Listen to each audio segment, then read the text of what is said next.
Assalamualaikum warahmatullahi wabarakatuh. Waalaikumsalam warahmatullahi wabarakatuh. Ibu-ibu, apa kabar semua? Baik. Alhamdulillah baik ya. Jadi saya Hamdiani, saya hari ini akan melakukan pertemuan kelompok. Seperti biasanya ya, kita melakukan yang namanya P2K2 atau biasanya ibu-ibu istilahkan dengan sekolah lagi ya, belajar lagi. Nah, kali ini kita akan belajar tentang stunting. Nah, sebelum masuk ke stunting, ada yang pernah nggak dengar itu apa itu stunting? Nggak pernah dengar?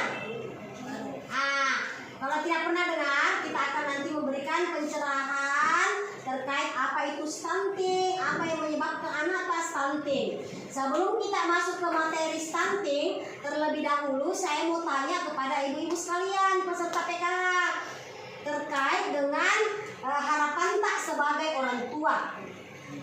Saya mau tanya, kira-kira ibu-ibu ada nggak yang bisa memberikan saya masukan atau memberikan jawaban apa harapan tak terkait masa depannya anak tak? Mau tak seperti apa anak tak ke depan? Ada yang bisa bicara? Ada yang mau? Apa harapan tak untuk anak tak ke depan? Iya, bagaimana Bu bisa? Oh, mau anaknya tinggi sekolahnya supaya bisa dibalas orang tuanya dengan kebaikan. Kita tepuk tangan di sini bisa jawabannya. Nah, mudah-mudahan anak tak seperti itu yang kita inginkan ya.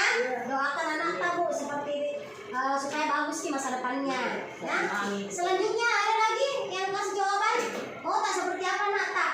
Apa harapan tak terhadap anak tak? Seperti tadi Bu Anissa sudah disampaikan, maunya anaknya bersekolah supaya bisa dibalas kebaikannya Bu Anissa selama ini dari anaknya. Apalagi Ibu Neni apa?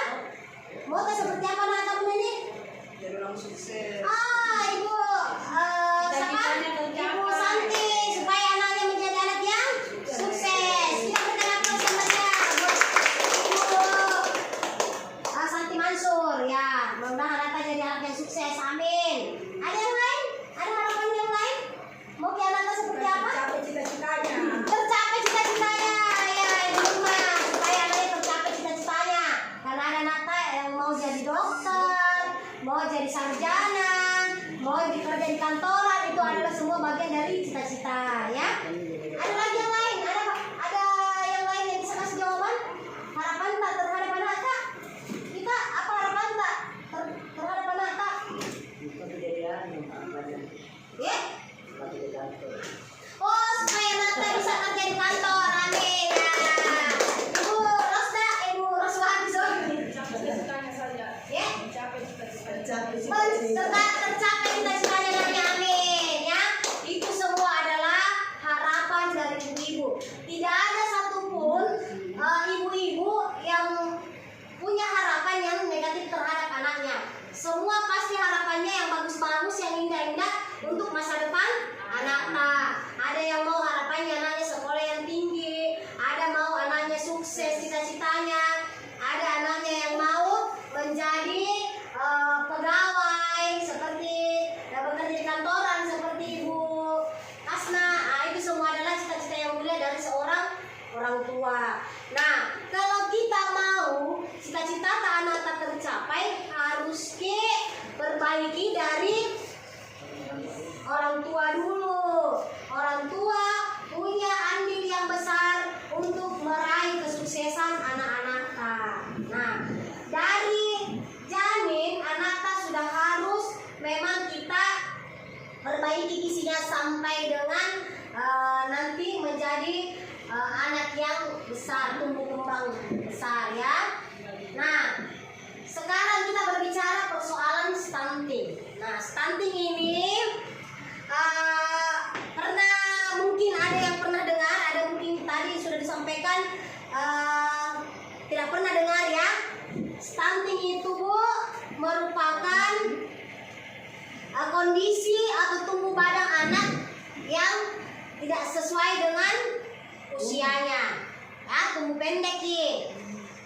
Nah, tadinya harusnya tingginya sudah berapa? 20 cm. kalau seusianya, tapi dia masih 10 cm. Ya, harusnya sudah setengah meter karena usianya sudah berapa tahun, tetapi masih tetap berapa senti Ji? Tidak sesuai dengan tumbuhnya, tidak sesuai dengan usianya, atau tinggi badan tidak sesuai dengan usia anak. Terus situasi yang kedua, badannya anak itu lebih pendek dari tinggi rata-rata anak yang seusianya. Jadi kalau ada anak-anak yang tidak bagus ki pertumbuhan tingginya, itu biasanya stunting. Tetapi tidak semua anak yang pendek itu stunting, ya. Karena ada juga itu anak-anak memang gennya pendek orang tuanya, tetapi sehat kelihatan, ya. Bagus giginya, sering distimulasi waktu kecil sampai usia 2 tahun. Nah, itu tidak stunting Ji. Kayak saya ini pendek, tapi bukan karena stunting, ya. Karena kurasa bagus ya asupan gizi ke. Nah, resiko stunting ini ada pada 1000 HPK. Apa itu HPK? Kita sudah pernah belajar Ibu. Apa itu HPK? Istilahnya, kepanjangan HPK apa itu? Lama PR di lupa. Aduh, lama nih. HPK 1000 HPK itu hari pertama kehidupan. Itu yang menentukan anak tak stunting atau tidaknya. Mulai dari kita hamil sampai dengan usia 2 tahun itu harus kita perbaiki gizinya anak tak. Ya, karena itu yang menyebabkan terkadang anak-anak stunting karena kurang asupan gizi di 1000 hari pertama kehidupan. Makanya kenapa bantuan diberikan kepada penerima manfaat program Keluarga Harapan untuk bantuan sembako tadi dikasih naik jumlahnya untuk peningkatan gizi bagi ibu hamil, balita dan bagi anak-anak. Ya. Nah, beli makanan-makanan yang bergizi, beli buah-buahan, makan sayuran. Nah, mesti harus mahal. Kita beli sayuran, kita beli buah, nah mesti harus mahal. Ada buah yang murah. Buah apa itu? Pepaya murah, makan murah. Silakan kita konsumsi. Nah, mesti harus beli buah apel yang mahal atau anggur yang mahal. Bisa dibeli sekali-sekali kalau ada anggaran yang cukup ya. Tapi kalau tidak cukup dan akan beli saja buah yang murah kita jangkau. Misalnya pepaya, pisang. Ini juga mahal semua. Pisang ada itu semua buah ya. Beli banyak makan sayuran. Nah, supaya apalagi ibu hamil, supaya anaknya tidak stunting, terpenuhi seluruh kebutuhan gizi yang ada dalam tubuhnya. Oke? Itu ya, paham tentang stunting, Bu? Nah, terus penyebab stunting, ada yang tahu penyebabnya? Penyebab stunting ada 2. Penyebab secara langsung dengan penyebab secara tidak langsung. Nah, penyebab langsung stunting adalah kurang apa? Kurang gizi dalam tubuhnya. Jadi pada saat kita hamilkan anak, pada saat kita hamil itu kurang makan makanan bergizi, kurang makan sayuran, kurang makan buah-buahan. Yang banyak nak makan itu nyonya goreng, sambil sunat. Nah, yang berminyak. Itu tidak bagus gizinya, Bu. Yang bagus gizinya itu buah dan sayuran, ya. Harus diperbaiki. Kalau kita mau anak menjadi sukses sesuai harapan yang tadi saya dengar dari ibu-ibu, harus diperbaiki asupan gizi pada anak. Nah, yang kedua, penyebab stunting secara langsung, kurang kita bawa ke imunisasi anak. Jarang kita bawa anak ke posyandu. Kita tidak lengkapi imunisasinya anak. Ini yang penting untuk kekebalan tubuh anak. Nah, apalagi Bu penyebabnya stunting secara tidak langsung? Ada yang tahu penyebab stunting secara tidak tidak langsung adalah tidak melakukan stimulasi, menstimulasi anak atau memancing anak sejak dalam kandungan sampai lahir, sampai 2 tahun, minimal 2 tahun. Ya, kalau ada ibu-ibu yang malas stimulasi anaknya, pancing anaknya, itu anaknya bisa saja nanti kelak akan jadi stunting. Makanya kita dituntut sebagai orang tua untuk tetap rajin menstimulasi. Ini yang mungkin ibu-ibu tidak pahami. Selain harus bagus makanannya, gizinya anak tak, baik dalam kandungan dan pada saat lahir, harus juga rajin menstimulasi, memancing anak tak. Jadi ada tuh biasanya kita nonton di film ya, sinetron ya, pada saat hamil biasanya bapak-bapaknya rajin bicara, berkomunikasi sama anaknya dalam kandungan. Itu bagian dari melakukan stimulasi terhadap anak dalam kandungan. Nah, biasanya juga ibu-ibu dielus-elus perutnya.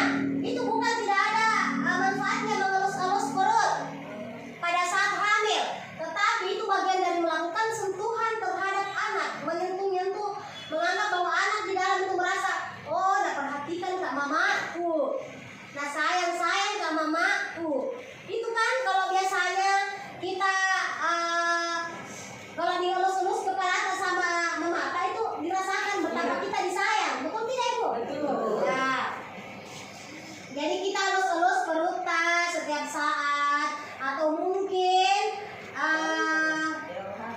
pada saat kita hamil, kita rajin atau suami kita suruh kita berkomunikasi sama anak atau mungkin salawat-salawat di perut biar anak nanti kelak jadi anak yang agamais ya. Kasih dengar lagu-lagu atau musik-musik religi, itu bagian dari melakukan stimulasi supaya merangsang sel motorik otaknya anak, supaya tidak stunting ya. Nanti kita akan praktek bagaimana kita melakukan stimulasi terhadap anak mulai dalam kandungan sampai nanti usia berapa tahun, 10, 12 tahun dan 13 tahun, seperti apa ketika kita melakukan stimulasi terhadap anak. Oke, paham sampai di sini bu? Nah, anak juga kalau ada anak kecil, mana tadi anak kecilnya? Kalau ada anak kecil berapa tahun ini bu? 1 tahun 2 bulan. 1 tahun 2 bulan. Beda-beda caranya melakukan stimulasi kepada anak sesuai dengan usianya. Ya, jadi kalau anak usia 1 tahun 2 bulan itu beda ketika masih ada dalam kandungan.